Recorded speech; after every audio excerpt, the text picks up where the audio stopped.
കണ്ണടച്ച് തുറന്നപ്പോഴേക്കും അടുത്ത സൺഡേ ആയി. അങ്ങനെ ഞങ്ങൾ പതിവ് പോലെ പള്ളിയിലൊക്കെ പോയി.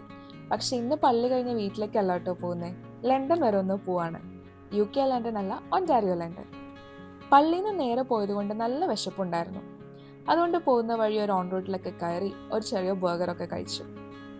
ഏകദേശം 250 കിലോമീറ്റേഴ്സ് നമുക്ക് യാത്ര ചെയ്യാനുണ്ട്. ഇവിടുത്തെ ഈ കൺട്രി സൈഡ് ഹൈവേ കൂടെയൊക്കെ യാത്ര ചെയ്യാൻ നല്ല രസമാണ് കേട്ടോ. Very scenic and peaceful. പക്ഷെ ഇന്ന് എന്നെ ഏറ്റവും അട്രാക്ട് ചെയ്തത് ഈ സ്കൈ ആണ്. നല്ല ഭംഗിയില്ലേ സ്കൈ കാണാൻ, ഈ സ്കൈ പോർട്രേറ്റ് ഒക്കെ പോലെ. ലണ്ടനിൽ എങ്ങോട്ടാണ് പോകുന്നതെന്ന് പറഞ്ഞില്ലല്ലോ.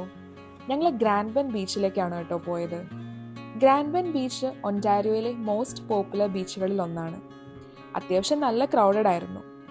ഡ്രസ്സൊക്കെ ചേഞ്ച് ചെയ്ത് ഞങ്ങൾ ഇറങ്ങി ബീച്ചിലേക്ക്. നല്ല ക്ലിയർ ആൻഡ് ക്ലീൻ വാട്ടർ ആണ്. ആദ്യം കുറച്ച് തണുപ്പൊക്കെ തോന്നിയെങ്കിലും പിന്നെ അതങ്ങ് അഡ്ജസ്റ്റ് ആയി. ഈ സമ്മർ ടൈമിൽ ഒരു ദിവസം അവധി കിട്ടിയാലും വീട്ടിലിരിക്കുമ്പോൾ എന്തോ ഒരു ഗിൽറ്റി ഫീലിംഗ് ആണ്. കാരണം ഇനി മാക്സിമം ഒരു മാസം കൂടെ ഇവിടെ സമ്മർ ഉള്ളൂ. അത് കഴിഞ്ഞാൽ ഫോളായി, പിന്നെ വിൻ്ററായി, പിന്നെ ഇതൊന്നും നടക്കില്ല. Anyway we really had so much fun there. ഈ സമ്മർ ടൈം സ്പെൻഡ് ചെയ്യാൻ പറ്റിയൊരു അടിപൊളി സ്പോട്ടാണ് കേട്ടോ ഈ ഗ്രാൻഡ്ബെൻ ബീച്ച്. ഏകദേശം സൺസെറ്റ് ഒക്കെ ആവാറായപ്പോഴേക്കും ഞങ്ങൾ അവിടെ നിന്ന് പോന്നു. പിന്നെ വരുന്ന വഴി ഒരു അടിപൊളി ചിക്കൻ ബിരിയാണി ഒക്കെ കഴിച്ച് അന്നത്തെ ദിവസം അവസാനിപ്പിച്ചു.